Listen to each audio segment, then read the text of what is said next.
The sun hung straight overhead, like a brass button pinned to the sky, and the heat pressed down on the riverbank with the weight of an iron skillet. August in Dakota Territory was a cruel month when the grass turned brittle as straw, and the Big Sioux River ran shallow enough to count stones on the bottom. Dakota pulled his worn hat lower over his eyes and let his mare pick her way along the cottonwood line, the animal's hooves crunching on gravel baked hard as pottery. 30 summers had weathered his face to the color of good saddle leather, and his hands bore the scars of 1,000 bridles, ropes, and snapping teeth. He earned his bread-breaking horses for settlers' men who needed animals gentled fast and cheap. No questions about his Lakota blood, so long as the work held. It was honest labor, and it kept him moving through a country that did not forgive those who stood still too long. He had been riding this stretch of river for an hour, checking the water levels out of habit born from loss. 2 summers ago, his younger brother Tokala had knelt at this very bank during the dry season, cupped his hands, and drunk deep. 3 days later, the fever came. A week after that, Dakota buried him on the bluff overlooking the water that had killed him. Tokala had been 17. Quick as a fox, his name meant exactly that, and smart enough to learn reading in 3 months from a missionary woman who passed through their camp. He had wanted to be a teacher to help Lakota children learn the white man's words without forgetting their own. Instead, he died writhing in pain, his skin yellowed and his eyes dull, while Dr. Gray shook his head and muttered about poison in the water. Mercury, the doctor said, or arsenic. Something from upstream that the drought had concentrated in the shallow pools. But he could not prove it, and the sheriff did not care to investigate. Dakota carried that memory like a stone in his chest, heavy and cold. Every time he rode this river, he felt Tokala's absence like a missing limb. The rage had cooled over 2 years, but it had not disappeared. It had simply settled deeper, waiting for a reason to surface. A horse screamed. Not a whinny or a nicker, but a raw, tearing sound that lifted the hairs on his neck and sent his mare sidling nervously. Dakota's hand moved instinctively to the rifle scabbard at his knee as he turned toward the noise. 50 yards downstream, under the spreading arms of a big cottonwood, a bay gelding lay on its side in the dirt. The horse's chest heaved like a bellows, working overtime, and its coat was dark with sweat and dust that had turned to paste in the creases of its neck. But what stopped Dakota cold, what made his breath catch and his jaw tighten, was the chain. A logging chain, thick as a man's thumb, ran from the tree trunk around the animal's barrel, and shoulders cinched so tight the links had chewed through hide and into muscle. Blood had dried black along the wound, attracting a cloud of flies that worked the raw edges with obscene patience. Fresh blood welled beneath the crust, bright red and glistening, and Dakota could see bone white beneath the torn flesh. The gelding's eye rolled toward him, white-rimmed and wild, but the animal was too exhausted to rise. Its tongue lolled from the corner of its mouth, swollen and dark purple, and Dakota could see the ribs standing out like barrel staves under the hide. The horse had been here for hours, maybe since last night, dying by inches in the August heat. Something hot and fierce rose in Dakota's chest. This was cruelty pure and deliberate. Whoever had done this had chained a living creature and left it to suffer. The same kind of cruelty that had poisoned the river and killed Tokala. The same indifference to life that made powerful men rich while the powerless died. He swung down fast, his boots hitting gravel, and approached with his hands open and his voice low. The gelding flinched but did not fight.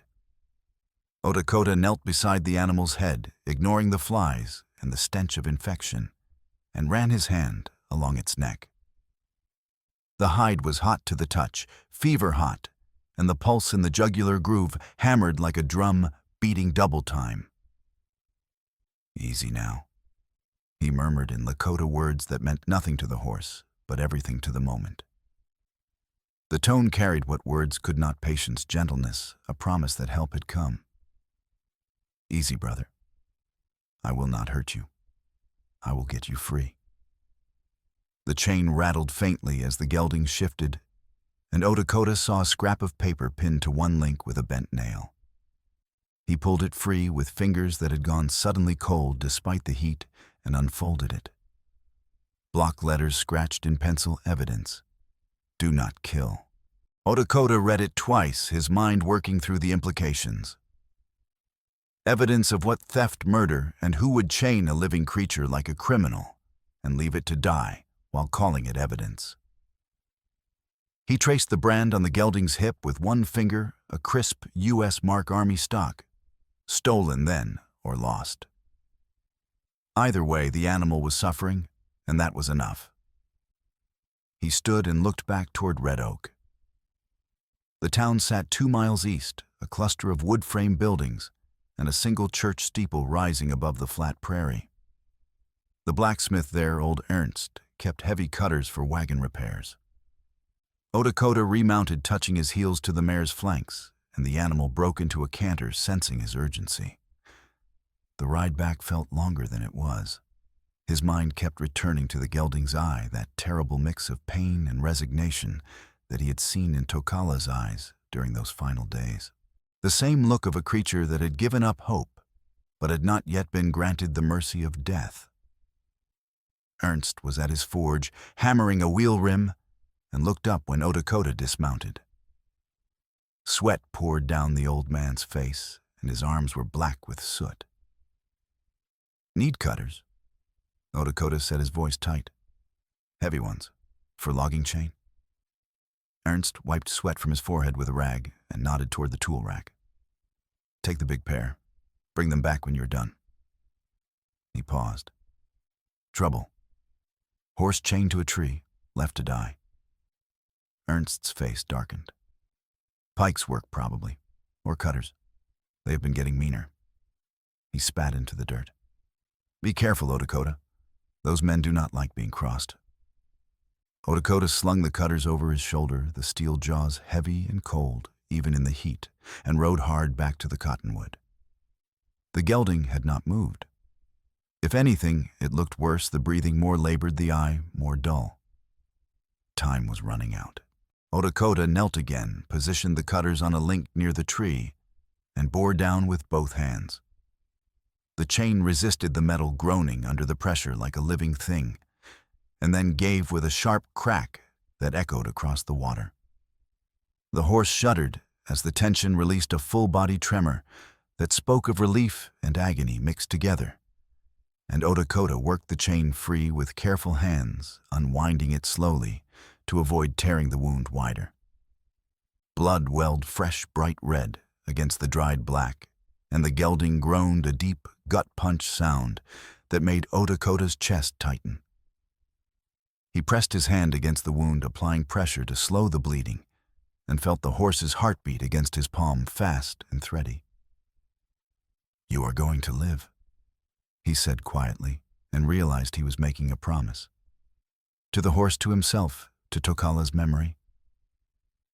I will not let you die like this. He was reaching for his canteen when the first shot kicked up sand 6 inches from his boot. Lakota dropped flat, rolling behind the cottonwood, as a second shot splintered bark above his head, sending splinters flying. The gelding lurched upright with a surge of adrenaline-fueled strength, eyes rolling white, and staggered toward the river on legs that shook like green willow branches. Behind him, 2 more shots rang out in quick succession, bracketing his position. Lakota drew his Colt revolver, a plain peacemaker 6 years old, and worn smooth from use, and scanned the willow thicket 30 yards upstream. Shadows shifted. At least 2 men, maybe 3, using the dense brush for cover. A third shot whined off a rock near his head, and stone chips stung his cheek. Leave the horse be, a voice called rough and young. That's impounded property. You are interfering with the law. Lakota said nothing. He kept his revolver steady and his breathing slow, counting heartbeats the way his father had taught him when hunting. The gelding had reached the shallows and stood knee-deep, drinking in great desperate gulps that made its sides heave. Whoever these men were, they had left an animal to die, and now wanted to finish the job or finish him for interfering. He aimed low sighting on the base of the willow clump where he had seen movement and fired once. The bullet struck mud and water spraying brown muck. A yelp, then the sound of boots splashing upstream in retreat. Lakota did not chase. He had no interest in killing men who might just be following orders, and he had no desire to explain a dead body to the sheriff, who likely gave those orders. He holstered his gun, retrieved the chain and the note, and waded into the river after the horse. The water ran cool and clear near the bank, cutting the oppressive heat, and Lakota spoke soft words as he approached the gelding. The animal lifted its headwater dripping from its muzzle, and watched him with a wary eye that held a flicker of something new, recognition perhaps, or the beginning of trust. Lakota slipped his belt free and fashioned a makeshift halter, looping it over the horse's nose and behind its ears with practiced efficiency. The gelding stood still, trembling but calmer, and allowed itself to be led deeper into the current. Lakota guided the animal to where the water ran clearest, letting it wash the wound. The horse stood for a long time, its head hanging low, and Lakota stayed with it, his hand on its neck, feeling the fever begin to ease under the cold water. Up close, he saw the scars of hard use, rope burns on the legs, from being dragged a notch in one ear, from a poorly aimed brand ribs, too prominent under the hide. Someone had worked this animal near to death, and whoever that someone was, they had not cared whether it lived or died. It was property to them, nothing more. He read the note again, studying the handwriting. The name Hazel Bell and Red Oak Schoolhouse were written below the warning. A ledger in the saddlebag, it said. But there was no saddlebag, only torn leather straps hanging loose where one had been ripped away, the stitching frayed and bloody as if cut in haste. Lakota looked downstream where the town waited in the heat shimmer, then upstream where the shooters had fled. The knot in his chest tightened, the same knot that had lived there since Tokala died. The word evidence pulled at him like a rope around his ribs. If this horse and this ledger tied to the poison in the water, then he would follow the thread until it broke or led somewhere true. This was bigger than a chained horse. He felt it in his bones the way he used to feel storms coming across the prairie when he was young. This was connected to Tokala's death, to the sickness in the town, to the fear he saw in farmers' eyes when they talked about their dying cattle and yellow-skinned children. He patted the gelding's neck and turned toward town, and the chain rattling in his saddlebag, and the sun beginning its slow descent toward the western hills. The horse followed, limping but willing, and Lakota felt something stir in his chest that had been dormant since his brother died. Not hope. He did not trust hope. But purpose. A clear, hard edge that told him where to ride and why. And maybe, just maybe, a chance to make Tokala's death mean something. Red Oak in the summer of 1885 was a town that worked hard and showed it. The main street ran straight as a rifle barrel lined with a mercantile, where farmers bought supplies on credit. They could barely afford a saloon with a false front that had lost half its paint to wind, and neglect a blacksmith's forge where Ernst worked 6 days a week, and a squat jailhouse with iron bars in the windows. At the north end stood the schoolhouse, a whitewashed building with a bell tower and a patchy yard where children played during recess, fewer children each year, as families moved away or buried their young. Beyond the town, the land rolled in waves of buffalo grass and limestone outcrops, broken by dry creek beds, and the occasional stand of cottonwood marking where water still ran. It was hard country, beautiful in its starkness, but unforgiving to those who did not respect its rules. The river was life. It watered crops, filled stock tanks, and powered the mill 2 miles south. But for the past year, it had also brought death. Farmers lost cattle to bloat and strange tremors. Children coughed through the nights, their skin yellowed and their eyes dull, and some did not wake up. Hazel Bell had watched it happen from her schoolroom, where 12 students sat on hard benches and tried to learn their letters while their bellies cramped and their parents whispered about curses and bad luck. Hazel did not believe in curses. She believed in men and their choices, and she believed the sickness came from Copper Gulch Mine, 15 miles upstream, where silver ore was crushed and washed with mercury to separate the metal. The runoff flowed straight into the river, gray and oily, and nothing downstream prospered. She had walked the riverbank herself, collecting water samples in glass jars and showing them to anyone who would look. The water was cloudy, filmed with an iridescent sheen that had no business being there. She was 28 years old, lean and sun-browned, with dark hair pinned tight under a straw hat, and sleeves rolled to her elbows from years of scrubbing chalkboards and hauling water. Her hands were calloused from work, and her eyes held the tired determination of someone who had seen too much loss and refused to accept more. She had been married once to a man named Thomas Bell, who had tried to farm the bottomland and lost everything when his well went bitter. The water turned foul overnight, acquiring a metallic taste that made the livestock refuse it. Within a month, their 2 milk cows were dead, and Thomas's crop withered in the field. He drank himself to death over 2 winters, leaving her a widow with a schoolhouse post and a small cabin at the edge of town. She did not mourn him. He had been cruel when drunk and indifferent when sober. But she mourned the waste of it, the way good land and good water turned foul, because someone upstream wanted silver and did not care what it cost. For 6 months, she had been collecting signatures on a petition to close the mine or force it to build settling ponds. She had 43 names, including Dr. Theodore Gray, the town physician who treated the sick children, and Ernst, the blacksmith, who had lost a nephew to the poisoned water. But she did not have the law. Sheriff Abraham Cutter and his deputy Blue Eyes Cutter, the sheriff's son, took their orders from Reginald Pike, a rancher who owned half the county and had a silent partnership in the mine. Pike and Cutter had also fenced off the public river ford and set up a toll booth charging 2 bits per wagon to cross. The money went into their pockets, and the town swallowed its anger because there was no other way across without riding 10 miles north or south.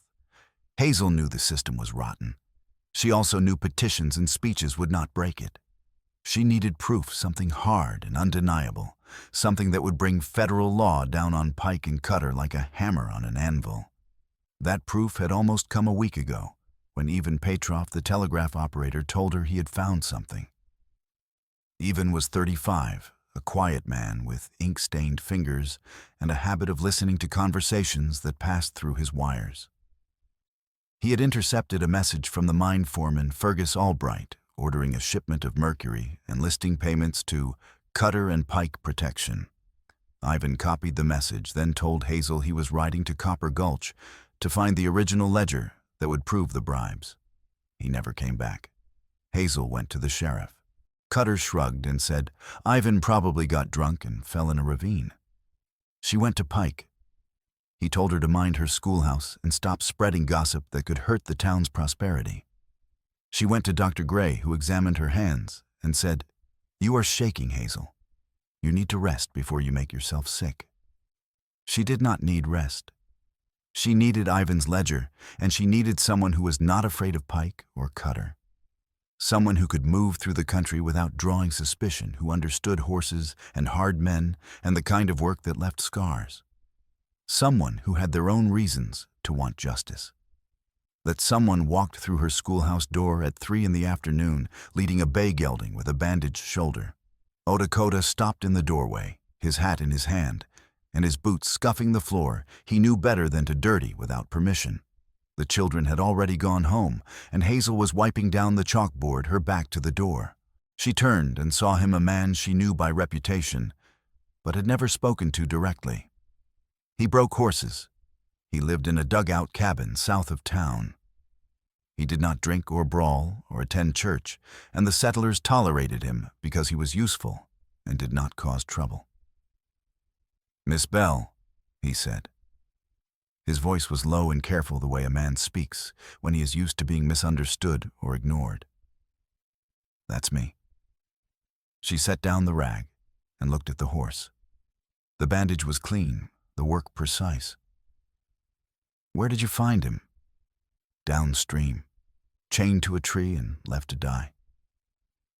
Lakota stepped inside and pulled the note from his pocket, holding it out to her. "This was pinned to the chain. Says you have a ledger." Hazel's breath stopped. She crossed the room quickly, her skirt swishing against the floorboards, and took the note with trembling fingers. She read it twice, her lips moving silently, as her heart pounded so hard she could hear it in her ears. Ivan's handwriting, block letters like he was shouting from beyond death, desperate to be heard. "I don't have it," she said finally, her voice steady despite the tremor in her hands. "But I know who wrote this. Ivan Petrov. He was the telegraph operator. He went to the mine a week ago, looking for proof of bribes and theft. He never came back. You think he's dead. I know he is." Her voice cracked slightly. "Pike does not leave loose ends." Lakota's expression did not change, but something shifted in his eyes, a hardening, a recognition of shared understanding. He nodded once slowly, as if confirming something he had already suspected. Hazel told him everything. About the mine, the mercury that turned the water gray and oily, the bribes that kept the law looking the other way, the toll Ford that squeezed money from desperate farmers, about the children coughing blood in her classroom, the cattle dying in the fields, the way Pike smiled at town meetings like a man who knew he could not be touched. About Ivan, who had been her friend, and her ally who had believed the truth, mattered more than safety, who had told her 3 days before he disappeared that he was close to something big. Lakota listened without interrupting, his eyes on her face, and when she finished, he was quiet for a long moment. Then he said, "My brother died from that water 2 summers ago. He was 17 years old." The words fell between them like stones in a well heavy and final. Hazel looked at him and saw the weight he carried in the set of his shoulders, in the way his jaw tightened, in the carefully controlled pain in his eyes.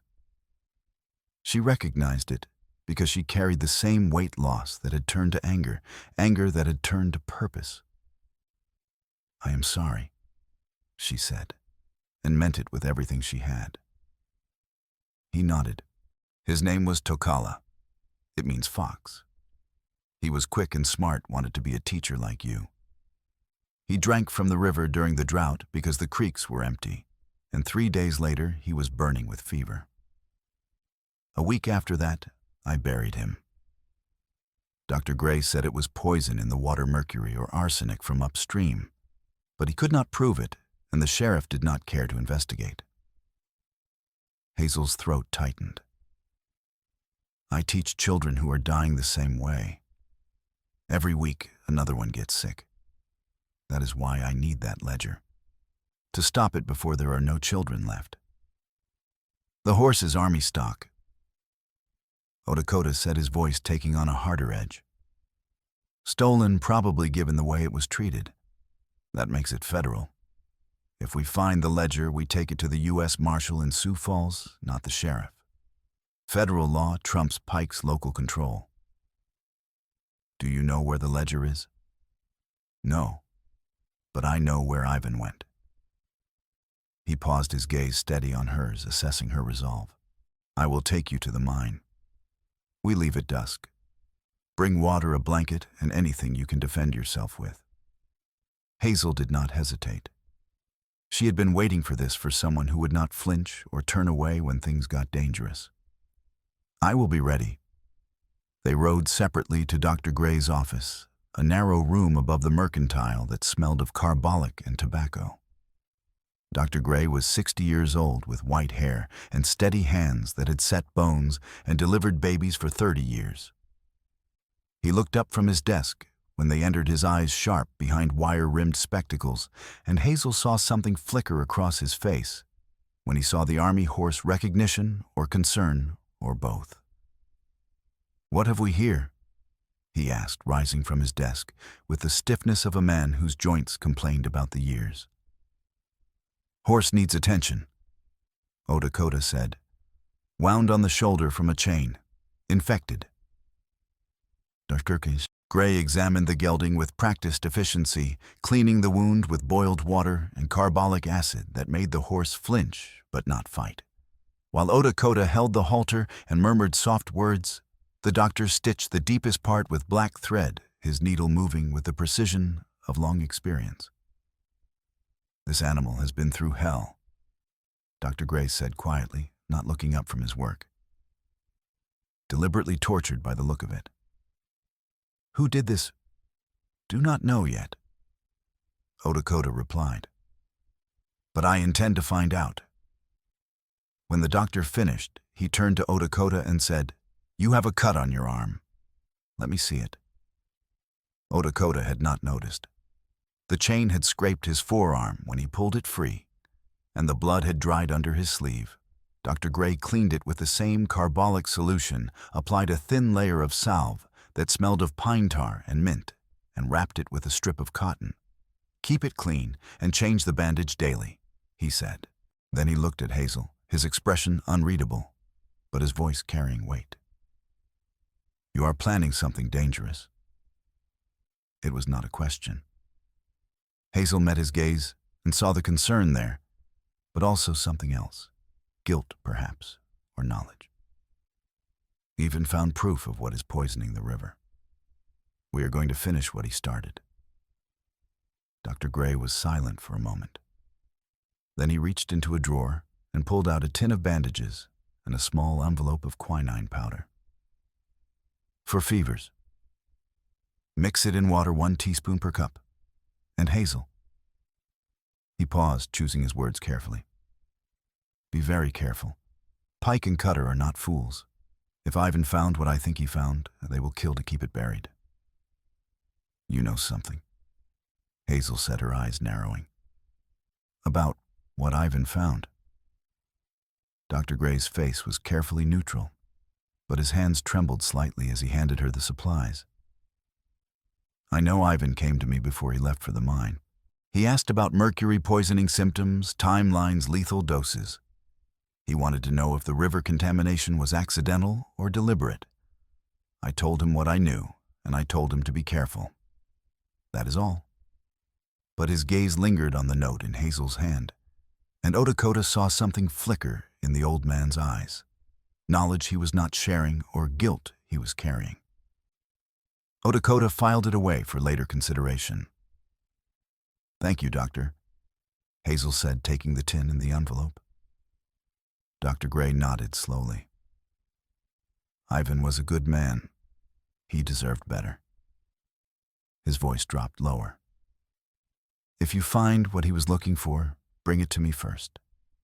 I may be able to help in ways you do not expect." The statement hung in the air, cryptic and loaded with meaning. Hazel and Lakota exchanged a glance, but did not press. Outside, the sun was low, casting long shadows across the street like fingers reaching toward the coming night. Lakota led the gelding to the hitching post and tied it with a quick release knot, and then turned to Hazel. She stood with her arms crossed, her hat shading her face, and for a moment neither of them spoke. The street was quiet, except for the distant sound of a hammer on metal from Ernst's forge and the low murmur of voices from the saloon. "You don't have to do this," Lakota said quietly, giving her one last chance to back out. "Yes, I do." Her voice was firm, steady as bedrock. "Ivan died for that ledger. And if I don't finish what he started, his death means nothing. The children will keep getting sick, Pike will keep smiling, and nothing will change. I cannot live with that." Lakota studied her, the set of her jaw, the tightness around her eyes, the way she held herself like someone who had been knocked down and learned to get back up stronger. He saw something he recognized. She was not reckless. She was not naive. She was a woman who had lost too much and refused to lose more, who understood that justice did not come from waiting, but from taking action even when the odds were bad. "All right," he said. "We ride at dusk. Bring water and a warm blanket. It will be cold in the high country tonight, and we may have to move fast." She met his gaze and nodded. Their eyes held for a beat longer than necessary, a flicker of understanding passing between them two people who had learned the hard way that justice did not come from institutions, but from individuals willing to risk everything. Then she turned and walked back toward the schoolhouse, her steps steady and sure. Lakota watched her go, feeling something shift in his chest, something he could not quite name but recognized as significant.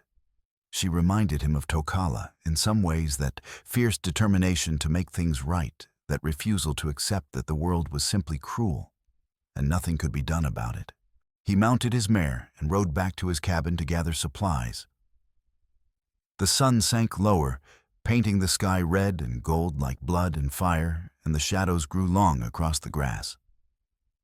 Somewhere upstream, men waited with guns and secrets, and Lakota knew the next few days would test everything he had learned about surviving in a country that did not forgive mistakes. But as he saddled his horse and checked his rifle and filled his canteen at the well, he felt the hard edge of purpose settle over him like a familiar coat. The river had taken his brother. Now he would take something back.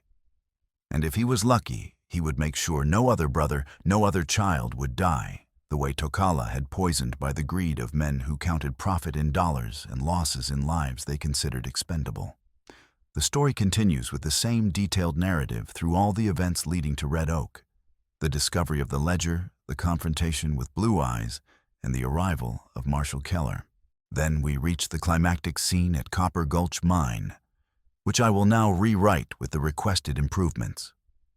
They reached Copper Gulch Mine 2 hours later, riding hard with Marshal Keller, Dr. Gray, and 4 federal deputies.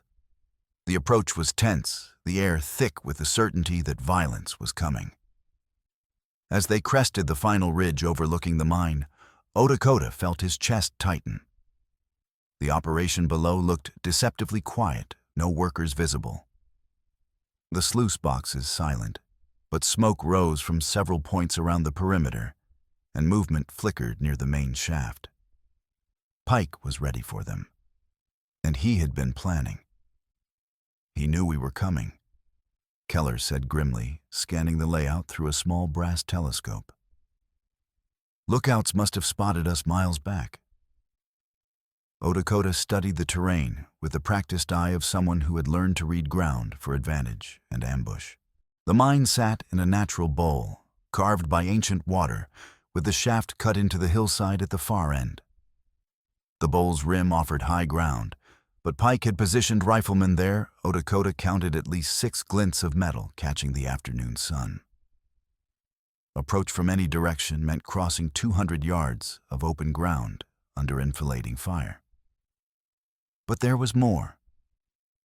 As Lakota's eyes traced the perimeter, he noticed something that made his blood run cold. Trip wires. Thin lines of cord stretched between rocks and scrub at ankle height, nearly invisible in the broken ground. And where there were trip wires, there were traps. "Look there," Lakota said, pointing to a section of trail that led down into the bowl. "See how the ground is disturbed, fresh digging then covered over. Pike has mined the approaches." Keller's face darkened. "Blast charges, or deadfalls, could be both." Lakota's father had taught him to read disturbed earth the way others read books. "He has had time to prepare. This is not panic, this is fortress." "Then we need another way in." Keller lowered the telescope and looked at Lakota. "You know this country. What are our options?" Lakota studied the bowl's eastern rim, where a dry streambed cut through like a scar. "That gully. It winds through the ridge and comes out behind the equipment sheds, puts us within 50 yards of the shaft, before we are exposed. But it will be slow. We have to move on foot and watch for wires. How long? 30 minutes if we are careful. 10 if we are lucky and die fast. Keller's mouth twitched in something that was not quite a smile. Let's aim for careful. They dismounted and left the horses with Quentin and Dr. Gray on the ridge, both armed with rifles and instructions to provide covering fire if things went wrong. Dr. Gray's hands shook slightly as he checked his weapon, and Hazel saw the old guilt eating at him, and the knowledge that his complaint 2 years ago had triggered the very poisoning they were now trying to stop. "Doctor," she said quietly, touching his arm. "You tried to do the right thing.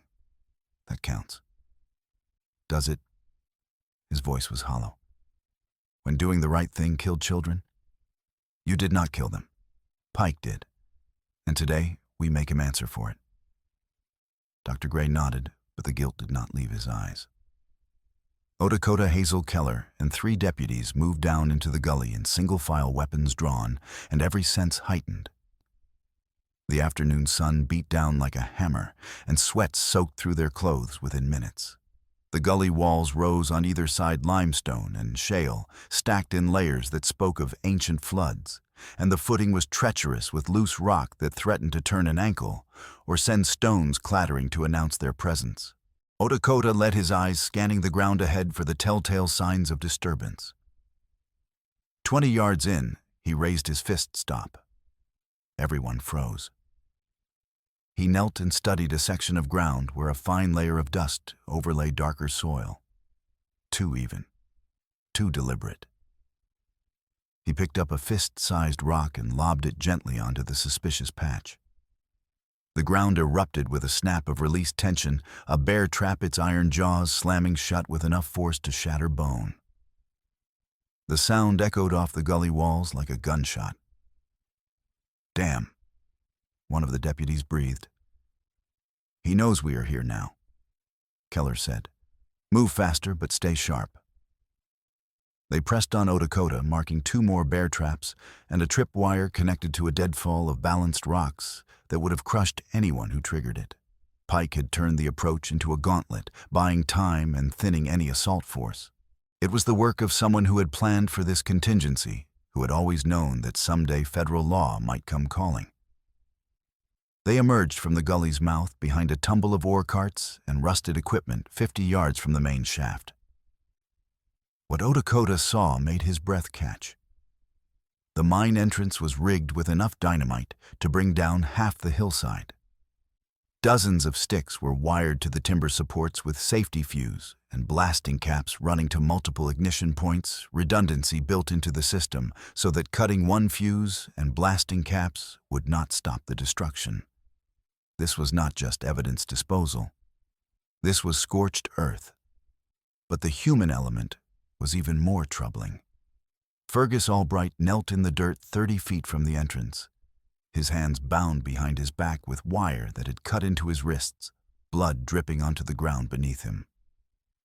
His face was bruised and swollen, one eye nearly closed, and blood ran from a cut above his eyebrow. Standing over him was Horace Pike's enforcer, the thick-shouldered man who had let them escape from the mine days before. But now Horace held a rifle, and his face was a mask of conflicted desperation. To Fergus's right stood Reginald Pike, 45 years old and soft around the middle, but with eyes that held the flat calculation of a man who had long ago traded morality for profit. In his hand was a revolver, and in his other hand a lit cigar, the ember glowing orange. Sheriff Abraham Cutter stood beside Pike, his left arm in a blood-soaked sling from the bullet wound, but his right hand steady on a rifle. Despite the injury and the knowledge that his empire was crumbling, Cutter's face held the hard arrogance of a man who believed he could still win through sheer viciousness. And positioned around the perimeter, visible now that Odakota knew where to look, were 6 more gunmen. Pike's final line of defense. "I know you are out there, Keller." Pike's voice carried across the open ground, harsh and commanding. I counted the horse tracks on the ridge. 7 of you, maybe 8. Not enough. Keller stepped out from behind the ore carts, his hands visible but his badge catching the sunlight like a mirror. U.S. Marshal Hans Keller, Federal Authority. Pike, you are under arrest for theft of Army property, bribery of territorial officials, and willful negligent homicide. Order your men to stand down and come peacefully. Pike laughed, and it was the ugliest sound Lakota had ever heard, empty of humanity, full of contempt. Arrest? You think you can arrest me? I own this territory, Keller. I own the judges, the land agents, the water rights. I am untouchable. You own nothing, Keller said flatly. We have Ivan Petrov's ledger. Every transaction, every bribe, every shipment. And we have testimony about the deliberate mercury dumping you ordered to cover your tracks when Dr. Gray filed his complaint. That is premeditated murder, Pike. You will hang for it. Pike's face went white, then flushed dark red with rage. That ledger was supposed to be destroyed. Even was supposed to die before. He caught himself, but the admission hung in the air like smoke. It is over, Keller said, his voice carrying the weight of federal law. Surrender now. You get a trial, due process. Fight and you die here. Your choice. For a long moment, Pike stood frozen, the cigar in one hand and the revolver in the other, his mind clearly working through options and finding none that led to freedom. Then his face hardened into something ugly and final. No, he said. I will not hang. I will not rot in a cell. If I cannot have my empire, then no one will have anything. He looked at Horace. Light the fuses and blasting caps, all of them. Blow the mine, bury the evidence, and anyone who gets caught in the collapse is just unfortunate. Do it now. Horace's face twisted with conflict. His hands tightened on the rifle, and for a heartbeat, Lakota thought he might refuse entirely. But then Horace said, his voice rough, Boss, there are people here, federal law. If I do this, they will hunt me to the ends of the earth. You are already damned, Pike snarled. You have been part of this from the beginning. The only question is whether you die free or on a rope. Light the fuses and blasting caps, and we disappear into the territories. Refuse and I will shoot you myself and light them anyway. To punctuate the threat, Pike swung his revolver from Fergus to point directly at Horace's chest. 5 seconds. Choose. Time crystallized into sharp-edged clarity. Lakota saw the pattern unfolding. Pike was going to kill Horace, regardless of what the man chose, then light the fuses and blasting caps himself. The cigar was already lit. All Pike needed was seconds. And once those fuses and blasting caps burned down and the explosion would collapse the mine entrance, bury any evidence inside, and likely kill anyone caught in the bowl from flying debris or the shock wave. Hazel, crouched beside Lakota, saw something else. Her teacher's mind, trained to read students to predict behavior from body language, recognized the war playing out on Horace's face. The big man did not want to do this. His rifle was pointed at the ground, not at Keller. His stance was defensive, not aggressive. He was looking for permission to do the right thing, for someone to give him a way out that did not end with him dead. Horace, Hazel called out, her voice clear and carrying. Ivan showed you the list of dead children. You told him you were done being part of this. You helped him try to escape. I know you did, Fergus told me. Horace's head snapped toward her voice, his eyes wide. Those children are dead because of what Pike ordered. Hazel continued, but there are still children alive downstream. Children who will die if this mine keeps poisoning the water. You can stop it, right now. This is your chance to choose which man you want to be. Pike's face contorted with rage. Shut up, Horace, I said. I am done, Horace said, and the words came out like a dam breaking. I am done with all of it." He threw his rifle aside, not at anyone, but away from the conflict, and raised his hands. "I will not help you kill any more kids. Arrest me, hang me, I do not care. But I will not do this." Pike roared in fury and swung his revolver toward Horace.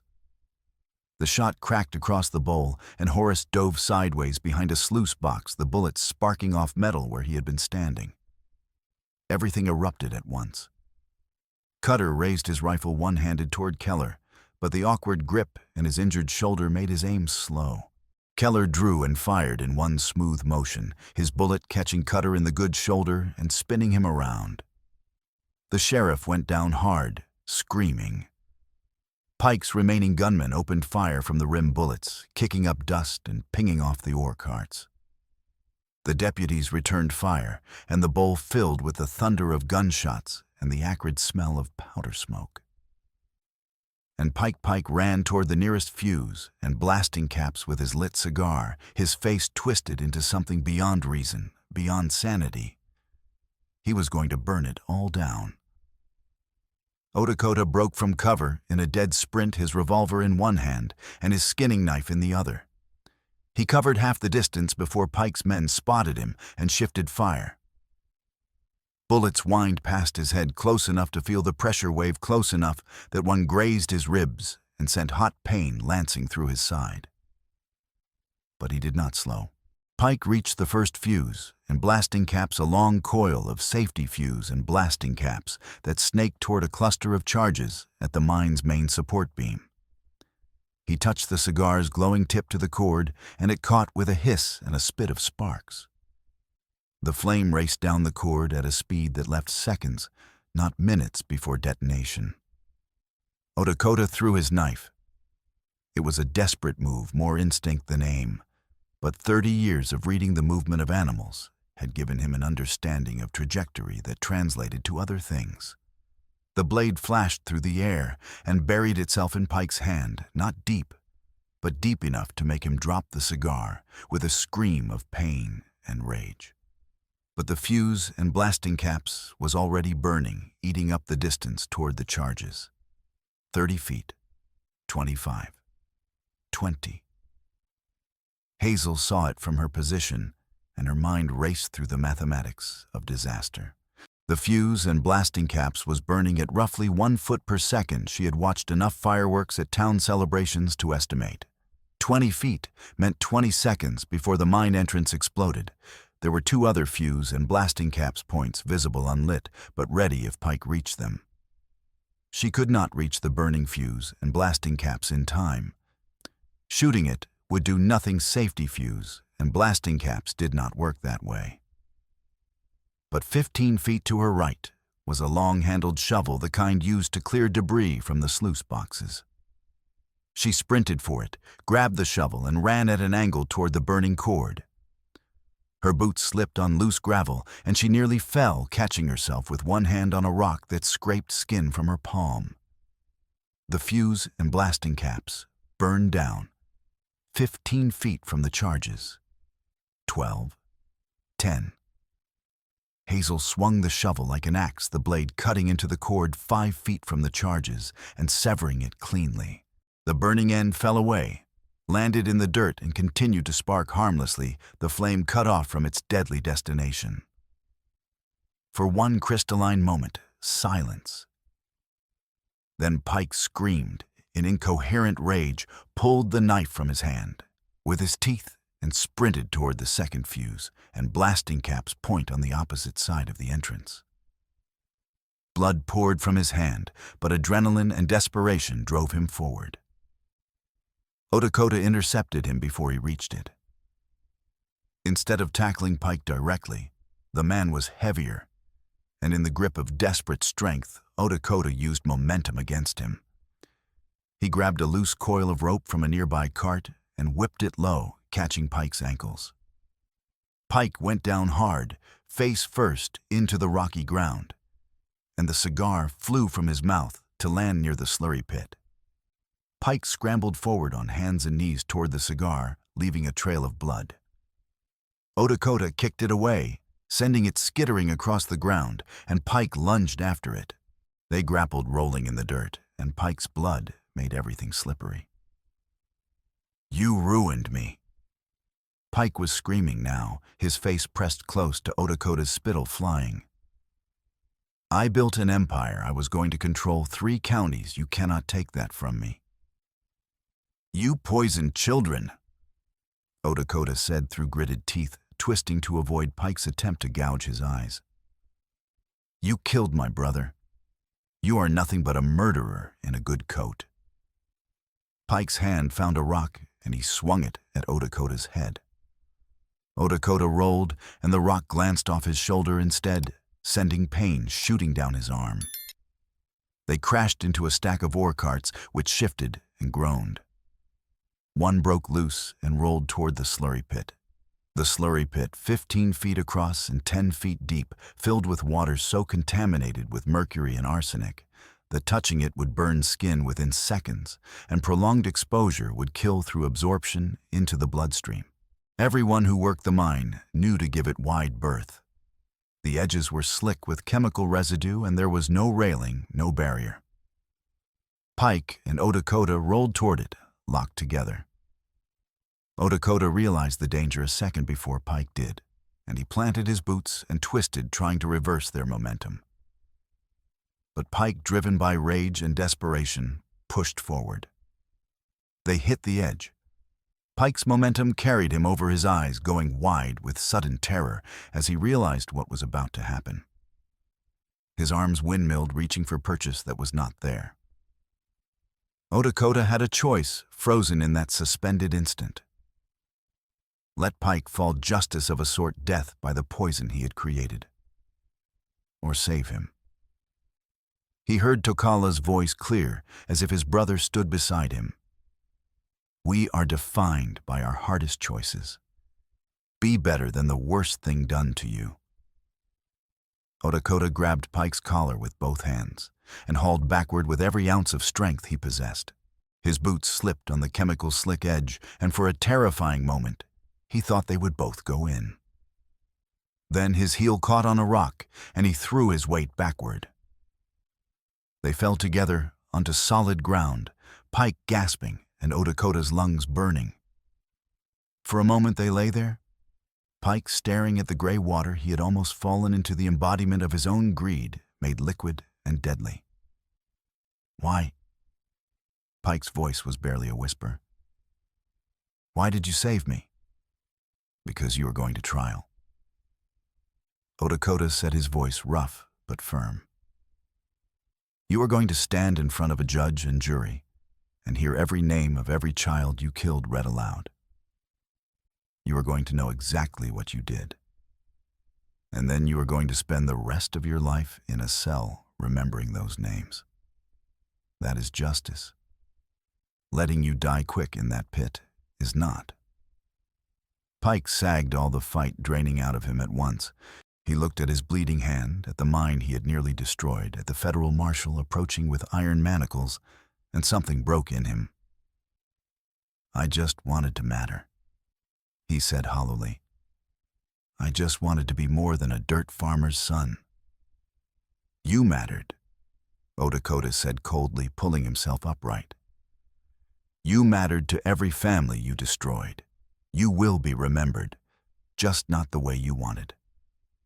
Marshal Keller arrived and secured Pike's hands behind his back, with manacles yanking them tight enough to make Pike wince. "Reginald Pike, you are under arrest for theft of federal property, bribery, conspiracy, and murder. You will be transported to Sioux Falls for trial." Sheriff Cutter had been disarmed and was being tended by one of the deputies, his shoulder wounds bleeding but not life-threatening. He would live to stand trial. The remaining gunmen on the rim, seeing their leaders captured and federal law victorious, threw down their weapons and surrendered. But the danger was not quite over. Odakota's eyes caught movement near the third fuse, and blasting caps point the one closest to the main support beam. A thin, wiry man named Sykes, one of Pike's most fanatical loyalists, had circled around during the chaos. His eyes held the glazed look of someone who had lost everything and decided to take the world down with him. He had a match, and he was striking it against his boot. "The fuse and blasting caps," Hazel shouted. Sykes touched the match to the cord. It caught instantly, the flame racing toward the charges. This fuse and blasting caps was shorter, maybe 15 feet total, and the charges it led to were at the primary support beam, the one that held up the entire entrance.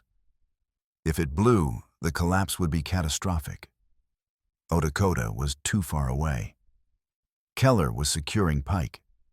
The deputies were covering the perimeter. Hazel saw the angles and knew with terrible certainty that she was the only one in position. She ran toward the burning fuse and blasting caps, her mind calculating even as terror flooded her system. 10 feet from the charges.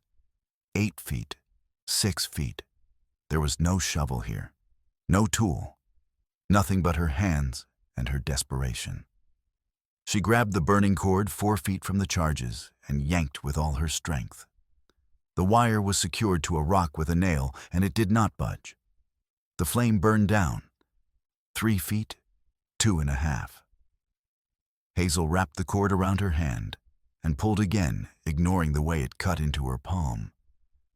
The nail pulled loose, and she threw the entire coil away from the charges toward the slurry pit. It landed in the gray water with a hiss and was extinguished instantly, the chemical water neutralizing the flame. She staggered backward, her hand bleeding from where the wire had cut deep, her whole body shaking with reaction. She had been inches from death, seconds from being buried under tons of rock. Lakota reached her in 3 strides and caught her as her legs gave out. "You saved us," he said, his voice rough. "You saved everyone." "I thought I was going to die," she whispered against his chest. "But you did not." He tilted her face up, his hands gentle despite the blood and dirt covering both of them. "You are here. We are here. Together." And then he kissed her. Not the tentative brush of lips from before, but fierce and desperate, and full of all the fear and relief and love he had not allowed himself to feel until this moment. She kissed him back with equal intensity, her injured hand fisting in his shirt, the taste of blood and dust and survival on both their lips. When they pulled apart, Marshal Keller was politely examining the sky, and even the hard-faced deputies were looking elsewhere. Horace, now secured in manacles but seated rather than thrown to the ground, was actually smiling slightly. "About time," the big man rumbled. Watching you two dance around each other was torture. Despite everything, the violence, the blood, the near-death, Hazel laughed, a short sound edged with hysteria, but genuine. Lakota kept his arm around her, unwilling to let go. Fergus was freed and given water. His face was badly bruised, but his eyes were clear. "I will testify," he said to Keller, his voice hoarse. "Everything. Every shipment, every order Pike gave. I want my daughters to drink clean water. That is all I want now." Horace nodded slowly. "I will testify too. I helped Ivan try to escape, warned him Pike had sent men after him. But I was too late. I have been carrying that since they pulled his body from the river. Maybe testifying will not balance the scales, but it is all I have left." He looked at Lakota and Hazel. "I am sorry about your brother, about all the kids who died. I did not know Pike had ordered the deliberate dumping until Ivan found the records. If I had known sooner, I would have tried to stop it."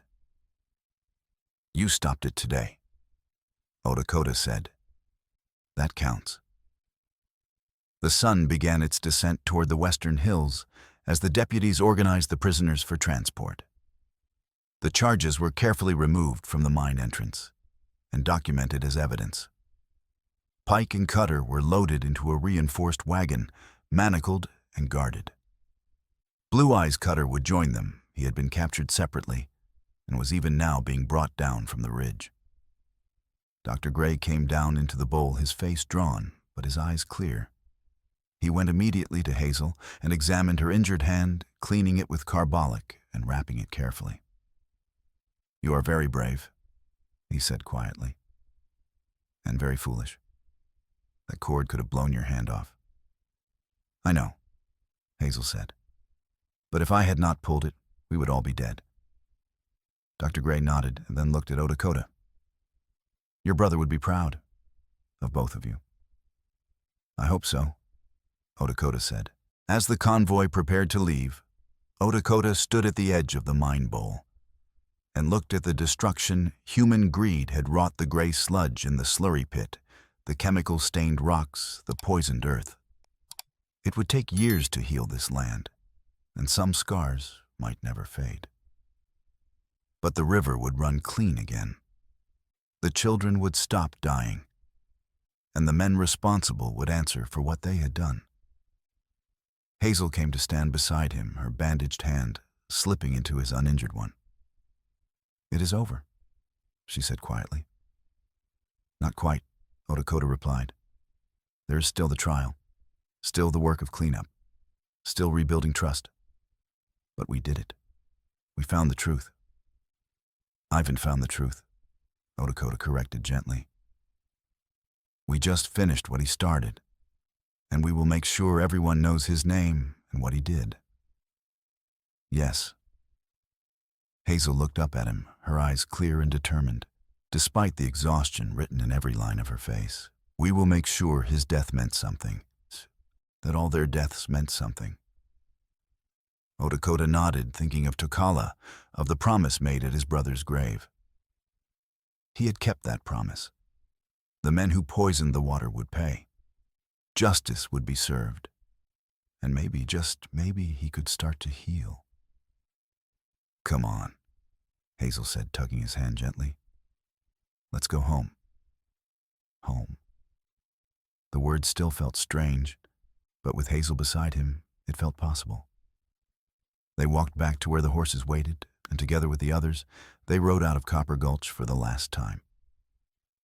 The sun set behind them in shades of gold and crimson, painting the sky like a promise, and ahead lay red oak and the long good work of healing. 6 weeks later, autumn had settled over Dakota territory like a golden blanket. The trial in Sioux Falls lasted 3 weeks, and Lakota and Hazel attended every day. They watched as the prosecution presented Ivan's ledger page by damning page. They heard Fergus and Horace testify about the orders, the bribes, the deliberate poisoning. They listened as the names of 12 dead children were read aloud, one by one, and watched Pike's face crumple with each name. When the jury returned guilty verdicts on all counts: theft, bribery, election fraud, and willful negligent homicide, Pike showed no emotion. But when the judge sentenced him to life in the territorial penitentiary, under U.S. authority state facility, under federal contract at hard labor, adding that the sentence would be served in the harshest facility available, Pike's face finally broke. Sheriff Cutter received 20 years. Blue Eyes received 15. All 3 were sent to federal prisons far from Dakota territory, where their names meant nothing. The backdated land deeds were voided. The toll ford opened to public use. Copper Gulch Mine reopened after 4 months with new ownership, federal oversight, and settling ponds that captured most of the mercury. It is thick, slick tailings men drown, choke, or are pulled under. The true danger is asphyxiation and long-term poisoning, not on instant burns. The river began to clear. Lakota became part of Dr. Gray's water testing program, riding the circuit every week. And every Thursday, he taught at Hazel's school, tracking horsemanship survival skills, the old knowledge his father had passed down. On a cold October morning, he rode alone to Tokala's grave on the bluff. The cairn had grown other hands, adding stones in remembrance. Below, the Big Sioux ran clear for the first time in 2 years. "I did it, brother," Lakota said to the wind and the stones. "They are in prison. The river is clean. The children are safe. Your death was not meaningless. He placed a new stone on the cairn. And I am not alone anymore. Her name is Hazel. She teaches like you wanted to teach. We are going to build something together, a life, maybe a family. I wanted your blessing. The wind rose, rustling the grass, and Lakota heard his brother's answer in the whisper of it, "Be happy. You have earned it." He rode back to Red Oak, where Hazel waited at the schoolhouse. When he dismounted, she came to him, and they stood together, watching the children play their laughter, bright as bells in the autumn air. "Ready?" she asked. "For what?" "For everything. For building something that lasts. For being happy." Lakota smiled and took her hand. "Yes, I am ready." And for the first time in 2 years, he believed it.